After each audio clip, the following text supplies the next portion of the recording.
말씀드렸습니다. 감사에 대해서. 지난주에 섬김에 대해서 말씀드렸는데, 지난주 설교왕과하고 오늘 설교왕과하고 좀 제가 공부를 우리 목자들에게 다 보내든가 하고, 그래서 우리 교인들이 전달해서 잘 보게 하고, 제가 좀 시험을 보려고 해요. 왜냐면 설교 듣고, 좋은 말씀이다. 끝나고 그렇지만, 이대로 실천하겠다 하면, 실천하면 더 하나님의 은혜가 능력이 나타나거든요. 근데 이런 일이 간증이 돼야 되는데, 말씀을 듣고 끝나버리면, 너무 아쉽죠. 그래서 한번 이 섬김과 감사에 대해서 다시 한번 묵상하고 실천할 수 있도록. 그래서 다음 주나 그 다음 주부터는 올 때마다 이렇게 제가 뭐 마이크를 돌려갖고 지난 한 주간 동안 누굴 섬겼습니까? 지난 한 주간 저 감사합니다. 간증하세요. 그렇게 하겠습니다. 미리 누구라고 말 안 하겠습니다. 왜냐면 또 다음 주에 우리 장로님 제가 간증 물을 거예요. 그러고 또 그날 아프시다고 안 나올 수가 있기 때문에 갑자기 오늘 안수일사님들 오늘은 권사님들 하면서 할 수도 있습니다. 참 말씀을 듣고 실천이 중요하죠. 이 데살로니가전서 5장 말씀 너무 유명해요. 특별히 그 16, 17, 18절은 우리 모든 성도들이 다 좋아하고 안수를 말씀드리죠. 항상 기뻐하라, 쉬지 말고 기도하라, 범사에 감사하라. 이게 하나님의 뜻이라는 거예요. 우리를 향하신 하나님의 뜻이라는 거예요. 근데 오늘 그 중에서 18절 범사에 감사하라, 범사에 감사하라. 이게 너희를 향하신 하나님의 뜻이다. 바꿔 말하면 나를 향하신 주님의 뜻이라는 거거든요. 범사에 감사하는 것이.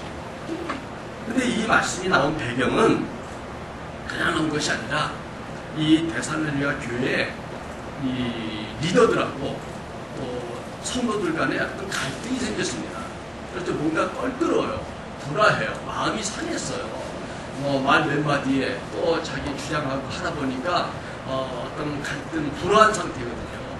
그런 상태에서 이 사도 바울이 데살로니가 교인들에게 정말 명령하듯이 당부하고 하나님의 뜻을 선포하는데 그게 뭐냐면 범사에 감사하는 거예요. 여러분 사실 이상은 되면 감사할 사람은 아니죠.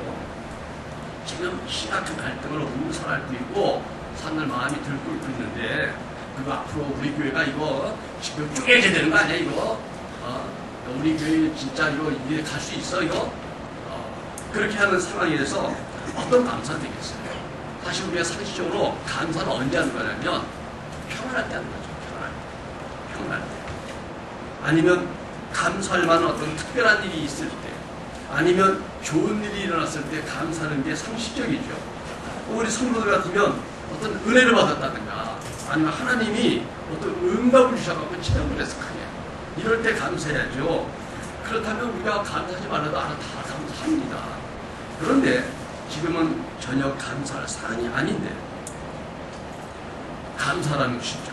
근데 더 불편한 표현은 범사에 감사합니다. 갈등 있는 상황에도 내 편이 있고 네 편이 있잖아요. 내 편끼리는 서로 주고받다 보니까 뜻이 맞아가고 감사할 수 있어요. 그런데 모든 것에 범사에 감사라는 말은 굉장히 불편한 일이고 뭔가 그 상황을 잘 알지 못하고 하는 말이 아닐까. 여러분 우리들도 우리 삶의 전후에 본다면 내 삶에 어떤 사고가 일어났어요. 어떤 안 좋은 사건이 생겼어요. 감사할 수 없죠.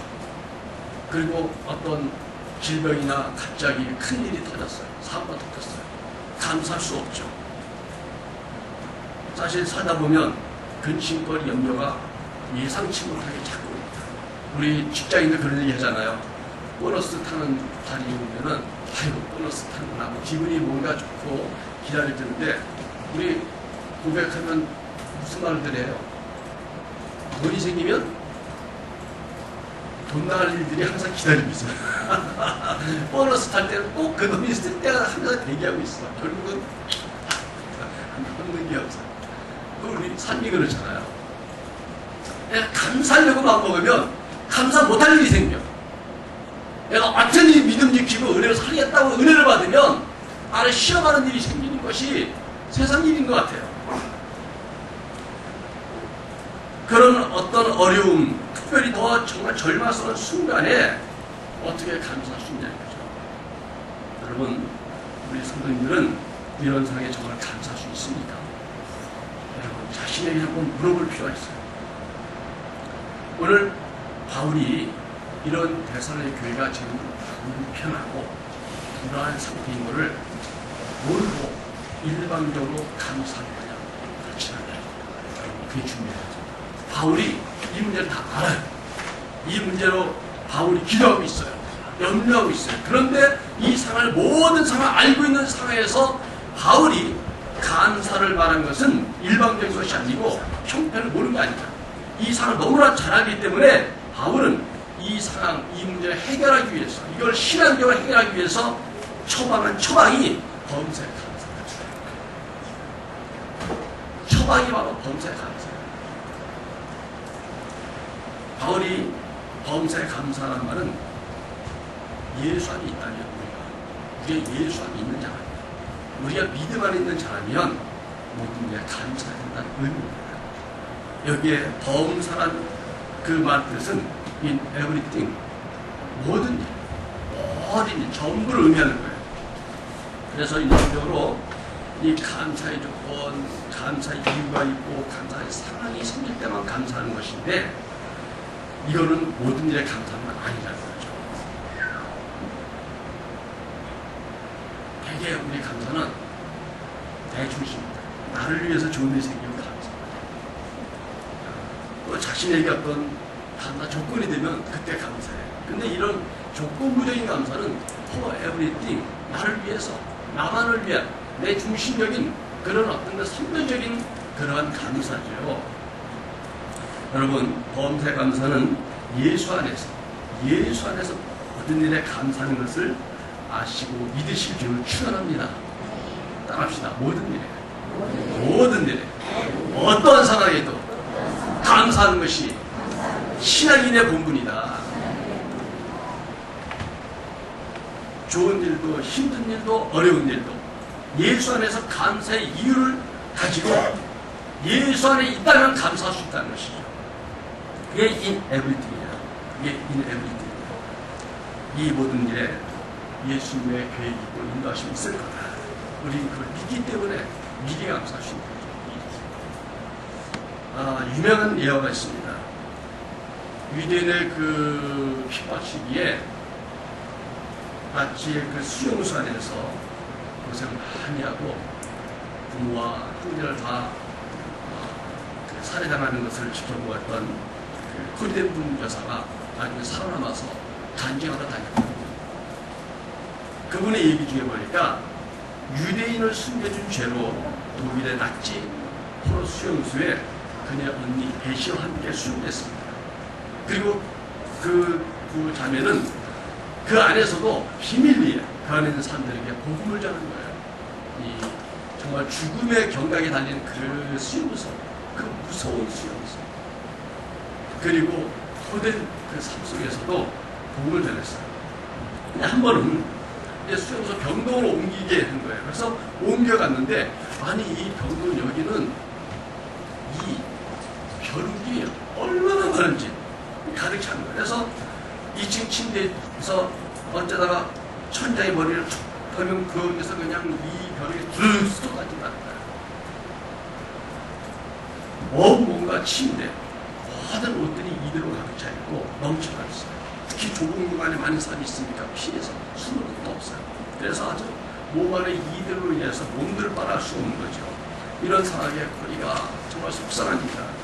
난 더 이상 이런 것을 견딜 수가 없어. 그 소리치고 화를 냈어요.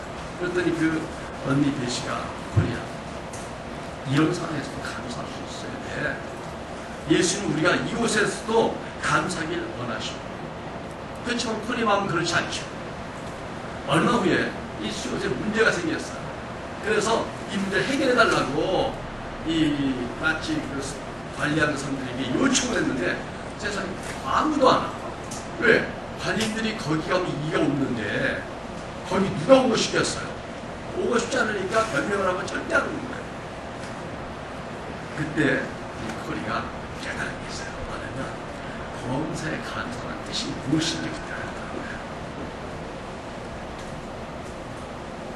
벼룩이 득실된 이 수용산에 이 관리자들이 아무도 오지 못하게 하시려고 하나님이 이 병고에 나는 것이랍니다. 그래서 관리인들이 오지 않기 때문에 마음껏 복음을 전할 수 있었고요. 마음껏 성경을 피고 읽을 수 있었고요. 여기서 마음껏 기도하고 마음껏 하나님을 경배할 수 있었다는 거죠. 그걸 생각할 때 감사합니다. 여러분, 벼룩 때문에 감사한 코리의 형태를 생각하시면서 여러분, 갖고 있는 내 불편한 것이 있다면 이 불편 때문에 내게 유익되는 게 있고 하나님의 은혜가 있을 수 있습니다. 그리스도인들은 고난을 통해서 하나님의 은혜를 깨닫잖아요. 질병을 통해서도 하나님께 감사를 깨닫는 분들이 있습니다. 심지어 정말 죽음을 통해서도 하나님께 감사할 수 있는 게 그리스도인의 비밀한 은혜의 삶인 것이죠. 관리자들이 들어오지 못한 그 시간이 그곳에 있는 사람이 안전하게 복음을 전할 수 있도록 하신 베푸신 하나님의 은혜를 깨달았을 때 거기서 벼룩 때문에 감사했다는 이 에브리띵이 감사를 말하고 있습니다. 여러분, 성도 여러분, 우리는 첫째로 모든 일에 감사해야 됩니다. 우리는 모든 일에 감사해야 됩니다. 이는 무작정 어떤 일인지 그냥 감사하다는 뜻이 아니에요. 현재 상황에는 감사가 보이지 않지만, 전혀 보이지 않지만 이 상황을 통해서 그 뒤에 준비하신 하나님의 경륜과 그분의 섭리를 믿고 감사하는 것입니다. 어떤 부부가 출타에서 돌아왔더니 자기들이 다 감사할 수 있겠어요? 근데 더 기가 막힌 것은 그 잿더미 안에 자기의 두 아이가 서로 부드럽게 안고 불에 다 죽은 것입니다. 어떻게 감사할 수 있어요? 모든 일이나 이런 경우도 감사되는 것인데 어떻게 감사할 수 있겠습니까? 이 부부는 그 자리에 무릎을 꿇고 앉아서 이렇게 감사했다. 이 감사가 우리 찬송가 549장에 나와 있는 그런 찬양입니다. 내 주여 뜻대로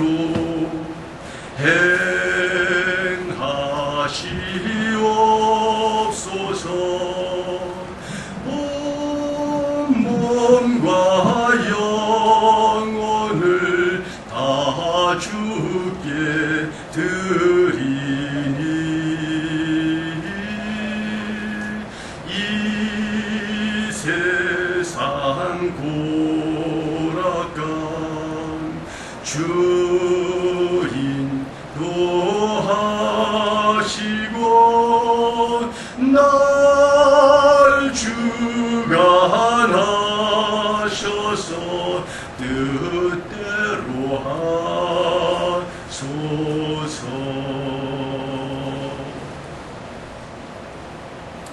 내 주여 뜻대로 하시옵소서. 살든지 죽든지 주의 뜻대로 하신 것을 감사합니다. 눈에 보이는 것이 전부라고 여기는 감사하지 못합니다.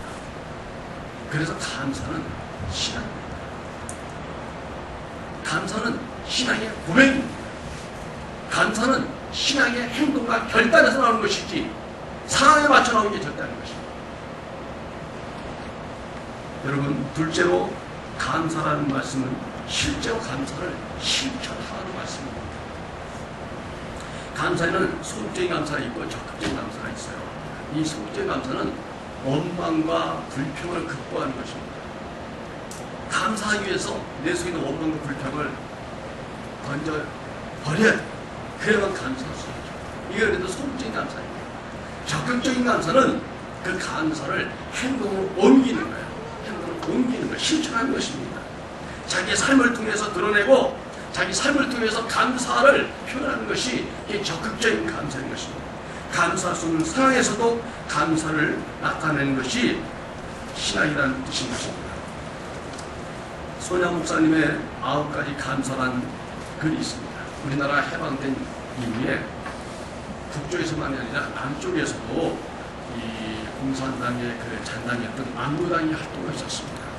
근데 이들이 1948년 4월에 제주에서 폭동을 일으켰고 10월 달에는 전남 여수에서 소위 여수 반란 사건을 일으켰습니다.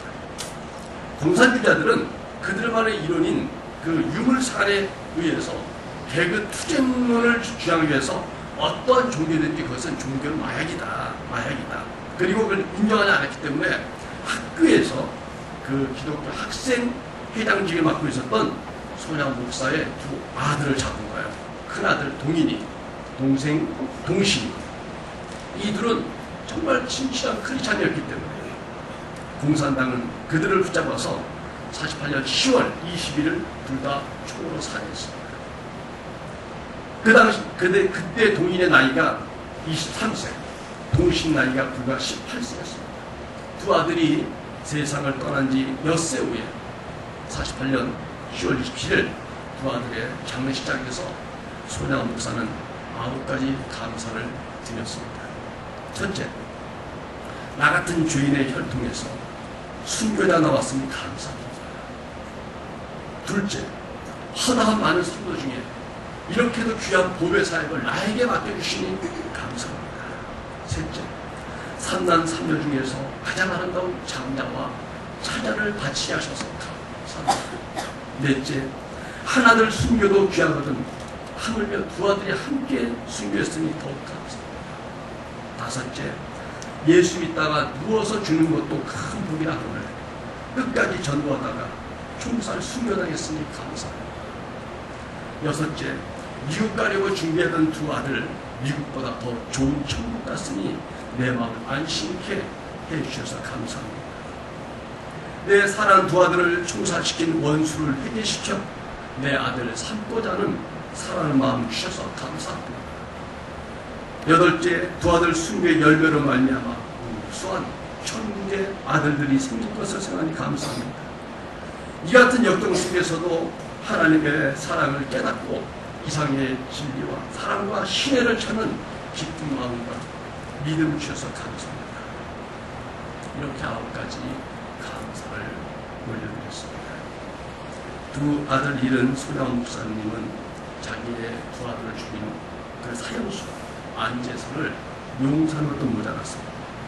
다른 사람들이 안 된다고 하고 그 경찰에서도 법으로도 안 되는 것을 허우소해서 그의 목숨을 구했을 뿐만 아니라 자기 양자로 삼았고 나중에는 이분이 6.25 사변이 터졌을 때 피난가에 했지만 환자들을 두고 갈 수가 없어서 끝까지 한센병 환자들을 돌보다가 고문과 총살을 당하고 생을 마감했습니다. 여러분, 누가 보아도 감사스러운 상황에서 모든 것을 감사로 나타낸 것이 신앙입니다. 내가 교회 교역부에 이름 올렸다서 신앙이 아니다. 정말 주님의 뜻대로 사는 게 신앙입니다. 그분의 뜻이라면 내 상황과 내 감정과 내 형편과 상관없이 그분의 뜻을 따르는 것이 신앙입니다. 그분이 우리에게 하실 일들을 아직 알지 못하지만 내 생각과 내 한계 이후에 그분이 갖고 있는 놀라운 교육과 그분의 선하신 성품이 내가 생각 이상으로 베풀 걸 알고 미리 순종하고 미리 감사하는 것이 신앙인 것입니다. 여러분, 셋째로 우리가 모든 일을 감사할 때 하나님의 뜻을 이루어드림으로 복을 받게 됩니다.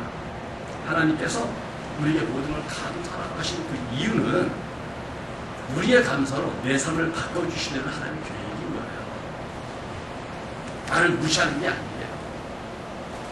정말 나를 복 주시려고 당신의 그 선하신 계획을 내게 이루어주시려고 내가 원망불평성의 낙심성의 우울증에 빠져서 자살에 기도하고 있다면 그 복을 받을 수가 없기에 그 마음을 털어버리고 다시 복받을 수 있는 상태로 만들기 위해서 그 계획을 주시기 위해서 우리 측에서 원망불평하는 원망하고 버리고 신앙을 떠나버리고 이렇게 돼서 복을 받지 못할까봐 감사해라.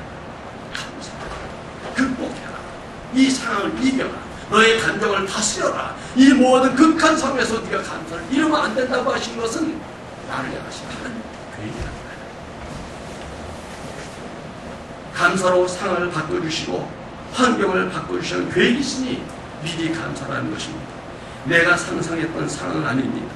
그렇지만 하나님이 준비하신 것을 주시려고 모든 일에 감사라고 하신 것입니다. 감사는 상황을 바꾸는 거예요. 감사는 내 상황을 바꾸는 거예요.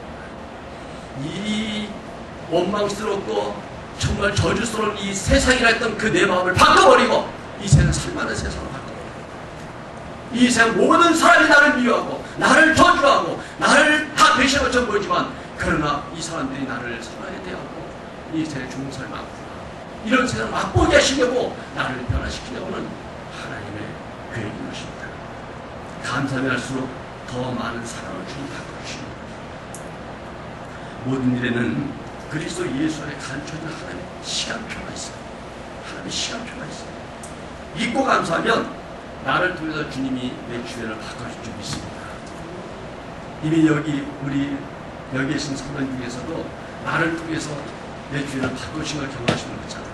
나를 통해서 내 가족도 다 예수 믿게 됐어요. 나를 통해서 우리 형제들이 화목하게 됐어요. 나를 통해서 정말 우리들이 뭔가 그 상처를 털어버릴 수 있게 됐어요. 나를 통해서 우리가 소망을 갖고 살아간다면 여러분 바로 우리가 어려움 속에서도 견뎠던 그 하나님을 향한 믿음과 감사들의 결과 열매 아닐까요? 그래서 감사는 하나님의 뜻입니다. 감사는 하나님의 마음을 움직이는 방법입니다. 모든 일에 감사하는 것만으로도 하나님의 뜻을 이뤄드리는 삶을 사시기를 주님으로 축원합니다. 사랑하는 성도 여러분, 우리를 점검해 보십시다. 우리는 모든 일에 감사하고 있습니다. 우리는 모든 일에 감사하고 있습니다. 지금 나는 어떤 감사하고 있습니까? 지금 내 눈에 보이는 것이 정말 감사합니까? 사람마다 상황이 다 달라요. 그러나 주님께서는 in everything 모든 일에 감사하잖아요. 어떤 분은 오늘 잘 되고 있을 수 있어요. 아 요즘 회사 너무 잘 돼서 보너스를 더 줬어. 너무 감사해. 그런 분도 있겠죠. 우리 애가 그냥 이렇게 그냥 잘 되고 또 효도하니까 너무 감사해. 그런 분도 있겠죠. 그러면 당연히 감사드리겠죠. 그러나 내가 그럼에도 불구하고 오늘 말씀 드렸다면 우리는 감사하고 있어요.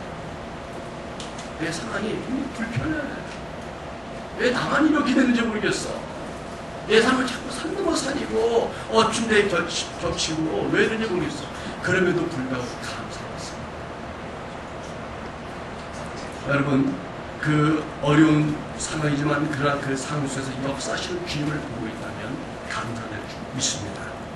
우리는 대부분 이 에브리띵보다는 허에브리띵 모든 일에 감사하고 모든 일에 주님의 하나님을 바라보는 그 신앙이 감사인데 우리는 되게 모든 일에 감사하지 못하고 내가 기뻐야 감사하고 안 아프면 감사하고 좋은 일 생기면 감사하고 그래서 날마다 하루하루 일기로 하는 것처럼 어떤 분은 보면 그래요.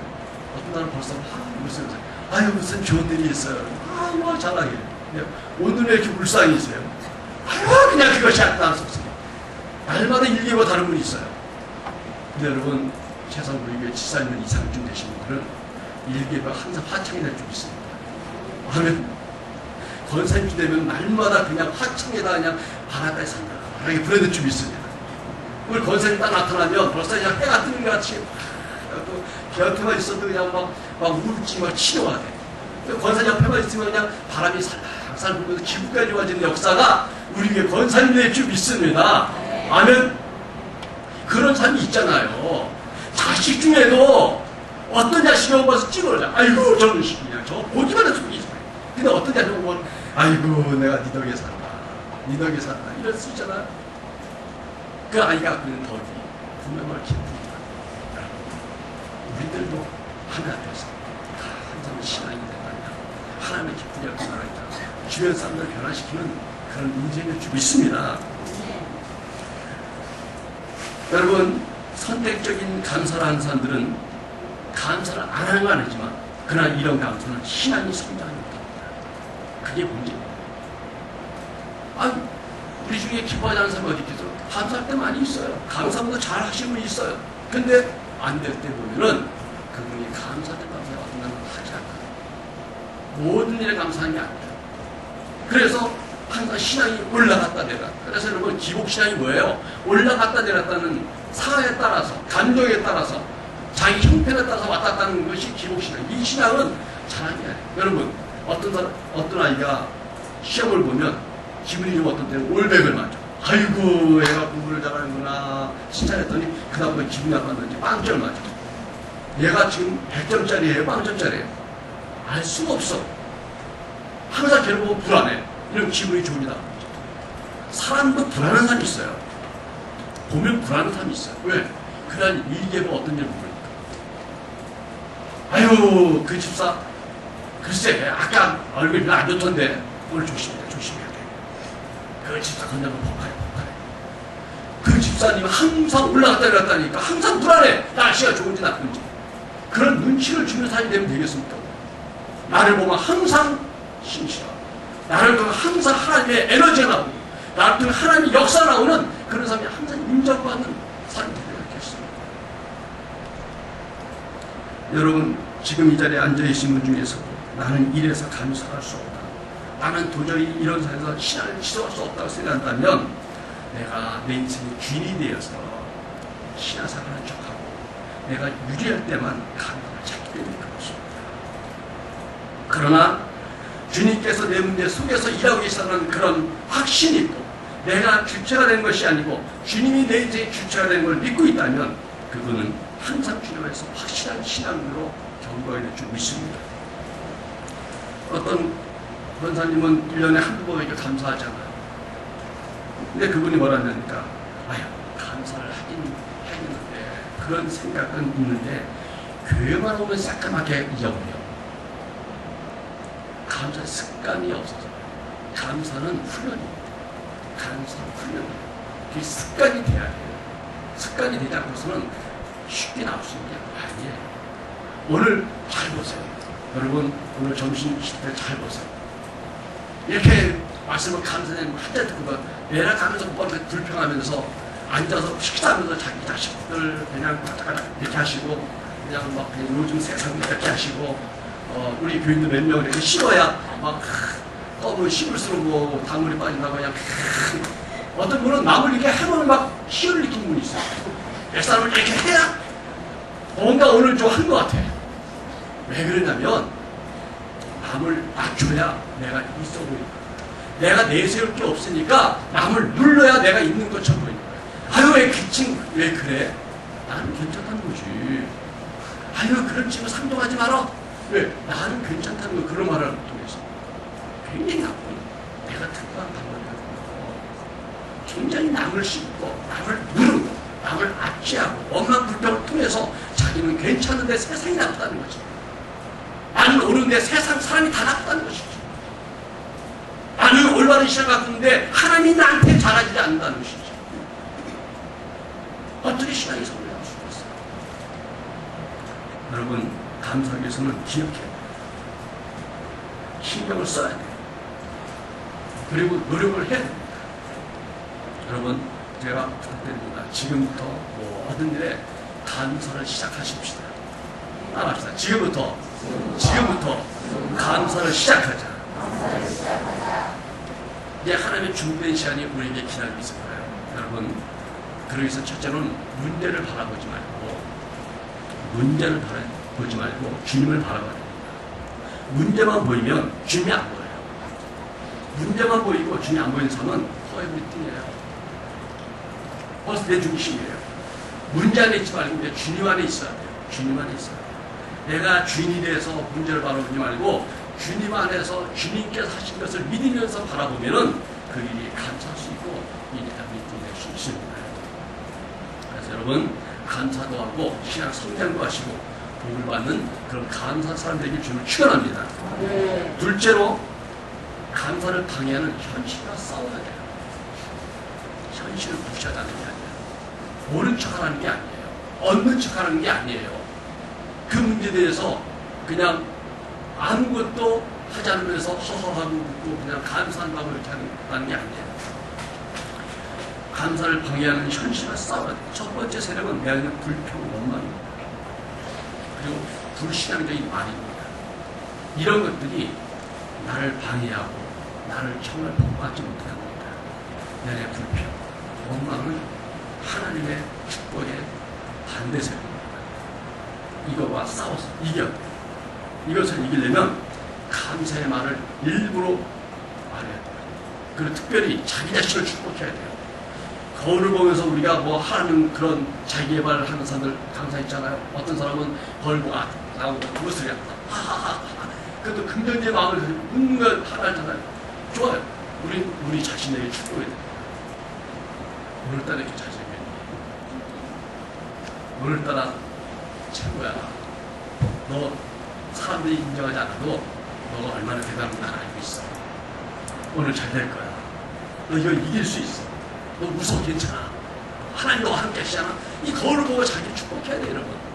내 마음에 기쁨이 오고 내 마음에 확신이 오고 감사 회복됐을 때 여러분 오늘 복받을 준비가 된 거예요. 준비가 된 거예요. 여러분 다른 사람 축복하기 이전에 나를 축복해야 됩니다. 내가 지금 죽을 사이인데 남의 축복의 말이 나가요? 안 그래요. 감사의 말, 기쁨의 말, 남을 축복하는 말들은 내 안의 상태가 나가는 거예요. 나는 미움, 원망, 불평이 가득한데 목사님 시켜서 할 수 없이 축복합니다. 그러면요. 이중성격자예요. 거짓말 중이에요. 마음은 그렇지 않은데 거짓말하는 거잖아요. 이런 능력이 없습니다. 사람들이 대화를 하다 보면 느낌이 있잖아요. 이 사람이 하는 말이 진실이야. 이 사람이 하는 말이 믿어져. 이거 무슨 뭐냐면 그 사람하고 말하는데 그 사람 안에서 풍겨져 나오는 어떤 내면의 힘이 그 진실을 하게 느껴지고 이분이 하는 말이 힘이 있게 느껴지는 거야. 그런데 얼굴 표정이라든가 말이 하나도 기운이 없고 자기도 아주 우울한 표정을 하면서 좋은 말 하면요 하나도 믿어지지 않아요. 여러분 감사로 자기를 축복하십시오. 하나님의 능력과 감사로 모든 걸 이겨낼 수 있습니다. 사단은 우리에게 좌절과 낙심을 일으켜서 감사보다 원망과 불평을 하게 합니다. 그래서 사단의 공격 포인트는 원망, 불평하는 사람이에요. 오늘도 이렇게 탁 들어와서 사단이 지켜본다고 칩니다. 사단이 우리 교회를 못 들어와요. 하나님이 계십니다. 아멘? 근데 혹시나 예를 들어서 들어왔다 칩시다. 참 성가대에서 지금 죽는 사람이 들어온 거야. 말씀만 들으면 감사만 하면 그냥 인상 쓰는 사람이 들어온 거야. 그 예전에 그 패션 크라이스트라고 그 영화에 보면 예수님 십자가 못 박힌 그 유명한 영화 있잖아요. 거기 보면 예수님 막 십자가 못 박힐 때 보면 사단이 군중 속에 다니지 않았어요. 그런 것처럼 이쪽으로 지금 지나는 느끼시죠? 뭐 불평으로 지금 내가 공격 대상이 누군가 누굴 잡고 늘어져야 내가 좀 하나 좀 잡아낼 수 있을까? 낚시꾼이 낚시하듯이 하나 잡으려고. 그랬더니 저쪽 그러더니 만만치 않은데 이쪽으로 어서 오시죠. 느낌이 오죠? 뭔가 시커먼 느낌이 오잖아요. 훑어가는 스킬하듯이 저쪽으로 청년 학생들이 좀 그래도 애들은 어리니까 좀 믿음이 없지 않을까 하면서 사단의 공격 포인트는 원망과 불평. 거기서부터 시작하는 거죠. 그러나 우리 성도들의 공격 포인트는 믿음으로 현실을 이기는 것입니다. 믿음으로 모든 상황을 이기는 것입니다. 그래서 사단도 감사로 자기 자신을 격려하고 하나님의 믿음으로 서자는 사람들을 이길 수 없습니다. 그래서 여러분 셋째로 하나님은 모든 일에 감사하는 자를 위해서 모든 좋은 것을 준비하고 계시다는 믿음을 가져야 됩니다. 오늘 여러분들이 하나님께 감사하겠다면 하나님 나를 위해서 이미 하나님의 축복과 하나님의 예비된 것들을 준비했다는 걸 믿으셔야 됩니다. 건강에 대해 감사하시면 건강이 옵니다. 전에 한번 우리 교회 금요일이었던 그 선영철 목사님, 그분이 가끔 만나면 나한테 그거 아니야. 자기 당뇨가 심했다는 거야. 그래서 별걸 다 해도 안 되고, 그래서 그냥 평생 갖고 될 거야 했더니 어느 날 기도하는데 주님이 그러시더라고요. 야, 너 감사로 마음 가지고 좀 웃어라. 너는 목사니까 네가 웃는 것 정도 아니라 남까지 웃겨라 해. 좀 그러더라고요. 하는 말씀이니까 거울 보고 자꾸 웃었다는 거예요. 그리고 설교 시험만 지금도 그랬거든요. 그분 교회 가면요 어떤 일이었어요? 딱 설교 전에 자 여러분 한번 웃고 시작합시다. 자 웃습니다. 하하하하 호호호. 그러니까 그분 얼굴도 하도 오래 갖고 그분 얼굴 안 웃어. 그런데 또 자기 혼자 하하하 호호호호 히히히히 웃으세요 하하하 이러더래. 그러면 또 막 웃어. 근데 그분이 정말 웃으려고 하시고 이렇게 하다 보니까 당뇨 깨끗해져. 자기는 당뇨 안 먹는데요. 정말 안 먹으면 오래되고 끊어진 거예요. 정상이 나왔다. 그 하나님께 감사하는 마음을 가지고 기쁨을 표현하고 실천했을 때 그 일이 이루어졌다는 거예요. 또 그분이 또 다이어트에 대한 얘기하더라고요. 오늘 굉장히 귀한 정보가 있습니다. 휴가 나가시고 교회 오신 분들에게 다이어트도 근데 이게 믿음의 얘기지만은 그 일리가 있는 것 같더라고요. 말을 잘해야 된다고 하더라고요. 그분이 아유 나는 물만 먹어도 살쪄 어느 분 있잖아요. 그 말하면 물만 먹으면 살찐대요. 그런 말 하면 아 나는 안 빠져. 그분은 안 빠진대요. 아 나는 유전이야. 이분은 안 빠진대. 그런 말 하면 안 빠진대. 응? 아유 그래서 하나님께 이제 쫙 빠지고 널씬해져요. 참 그런 말과 그런 마음을 해뿐만 아니라 그분이 말하는 게 뭐냐니까 이미지테이션 뭐냐니까 그러면서 자기는 몸에 뱃살이 쫙쫙 빠지는 그런 환상을 갖는데 기분이 막 이렇게 쫙 가는데 쫙 빠진 기분이야 이렇게 쫙 가는데도 걷는데 자꾸 살이 빠져나가는 막 지방이 빠져나가는 느낌 그러면서 자기를 항상 늘씬한 마음 늘씬한 생각 막 이런다는 거예요. 그러면서 또 많이 드시는 건 아니고 그분도 절제를 많이 하셔요. 그 저녁에 늦게 절대 안 드셔요. 그런 걸 하면서도 정말 그렇게 그래서 자기는 그렇게 건강을 유지하고 부탁하면서 그런 친구도 웃으면서 하하하하 호호호호 히히히 그래서 얼굴 안 웃으면서 입만 그러고 있을 때 내가 더 웃겨갖고 나도 와서 같이 웃어요. 근데 여러분 웃는 것도 은사로 축복입니다. 제가 옛날에 시간 좀 갔지만 한날 고백하잖아요. 제가 어릴 적 굉장히 음울한 사람이었다고. 햇빛이 쫙쫙 내리치는 봄날이 되면요. 참 햇살이 처량하게 내리치는구나. 저는 햇살이 내리치면 그렇게 더라고요. 날씨가 너무 밝아. 참 날씨가 이렇게 밝은 게 뭔가 슬프다. 아니 상과 상거를 다 슬퍼? 우울해? 한참 센치한테 그러잖아요. 그죠? 낭만 소년같이 시를 져도 돌담길 건너에 가는 그 굽이 피어있는 자그마한 꽃 속에는 왜 이렇게 슬픈가 이런 식으로 뭔가 슬픔을 찾는 대단한 것같았어요. 그러니까 크게 웃지 못 지금도 사실은 제가 보면 크게 웃지 못해요. 시 인정들어.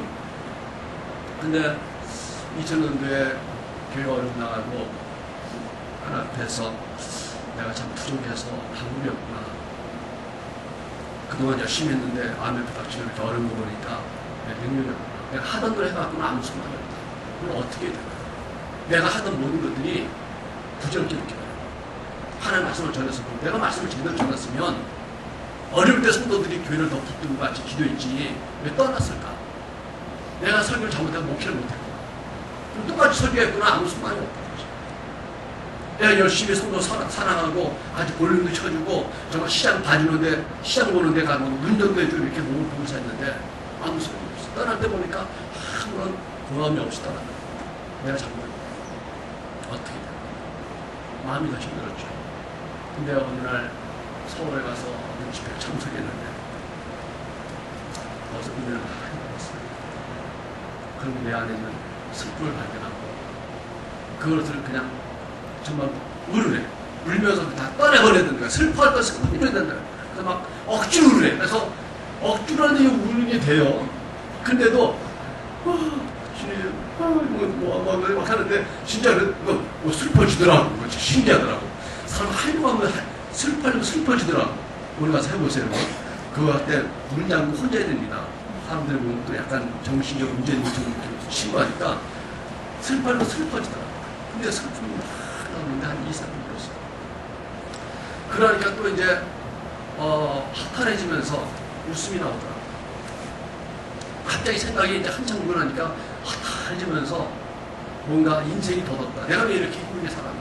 그냥 뭘 이렇게 붙잡고 살아나면 허탈해지니까 너털어서 웃었는데 웃으려니까 웃음이 터지더라고.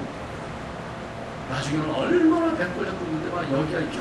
정면이라고 만장을 웃고요. 배 창자 당기고 허리 아파서 힘들어. 누가 말만 붙이면 그렇게 웃겨. 목사님 뭐가 그렇게 우스우세요? 근데 그만 말하지 마라! 말하지 마라! 웃으니까. 같이 웃어. 그럼 말하지 말라니까. 아파 죽겠어. 여러분.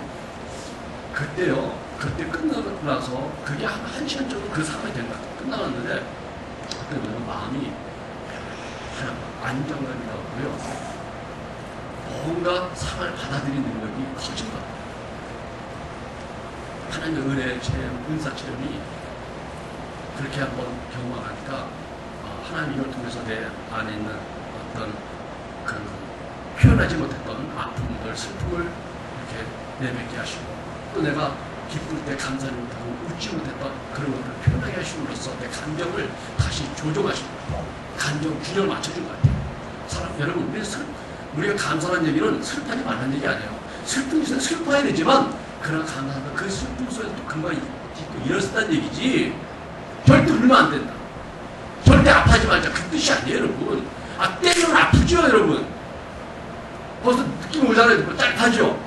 목사님 왜 저러세요? 자의하세요. 벌써 아픈데 막 맞으면서 웃는 사람이 어디 있어요? 미친 거지. 아플 때는 아픈 거예요. 슬플 때는 슬픈 거예요. 그러나 하나님의 은혜를 알기 때문에 다시 한번 그 슬픔 속에 감사하고 일어날 수 있는 거고 상황을 역전시킬 수 있는 능력이 있다는 것이죠. 그 은혜를 받고 나서 필요가 있어. 모든 사람 받아는 그릇이 같았어요. 그리고 용기가 생기고 그러나 하나님께 인도하시기 하는 성령의 인도하심이 있어요. 하나님을 인격적으로 만난다는 것은 하나님을 경험한다는 겁니다. 경험은 능력을 경험한다는 것도 있지만 그 이상의 그 능력을 나에게 행하시는 하나님의 성격, 그분의 성품, 그분의 어떤 인품, 그분의 어떤 사랑과 그분의 나를 위로하시는 격려 이런 것들을 경험하는 게 주님을 인격적으로 한다. 성경을 머리로만 외운 것은 주님을 인격적으로 하는 게 아니에요. 요즘 많이 외웠다 해도 그분이 누구에 대해 그분이 어떤 분이라는 것을 말할 수 없다면 나는 경험하지 못한 거예요. 여러분, 하루를 시작하면서 감사, 하루를 진행하면서 감사, 하루를 마치면서 감사, 24시간 살아봅시다. 언제부터 해야 됩니까, 여러분? 벌써 눈치 빠르시네. 내일부터 하겠다는 사람이 좀 있잖아요. 그래서 다이어트는 내일부터 하지만 감사는 오늘부터입니다. 그래서 여러분 복잡하게 하지 말고 따라합시다. 오늘만 감사해 봅시다. 항상 오늘만 감사해서 오늘만. 내일도 그렇게 말씀하자. 오늘만 감사하자. 오늘만 감사하자. 영원히 감사하자 이렇게 하면은 참 너무 힘들잖아요, 그죠? 작심 3일이니까 3일마다 작정도 되지만은 그래도 날마다 작정. 오늘만 감사하자. 오늘만 감사하자. 오늘만 감사하자. 그래서 여러분, 우리가 이렇게 매일매일 모든 일에 감사하고 전적인 신앙으로 한 번도 살아봅니다. 그리고 나서 하나님께서 나에게 감사했을 때 어떤 기적을 줬는지 한번 간증해 보십시다. 아멘. 지난주에 제가 성경에 말씀드렸습니다. 사실 2주간 말씀드렸죠. 오늘 감사의 말씀드렸습니다. 제가 다음 주에 감동되는데 이제 마이크 여기 무슨 마이크 들고 이 시간 딱 되면은 자 김태 목사님 자 마이크 들었어요. 내가 갖다 주면 갖다 주세요. 아무 이사님 딱 갖다 주면 지난주에 누굴 섬겼습니까? 감사한 일이 뭐였습니까? 이게 물을 거예요. 여러분 그럴 때 감사한 게 뭐가 있지? 우리 아들이 100점 맞았나? 이런 거 하나도 없어요. 모든 일에 감사하니까 내가 아팠지만 감사했습니다. 누구한테 억울한 욕을 들었는데 감사했더니 마음이 편안히 이겼습니다. 이런 감사 있어야 될 줄 믿습니다. 아멘. 여러분 한번 같이 기도하십시오.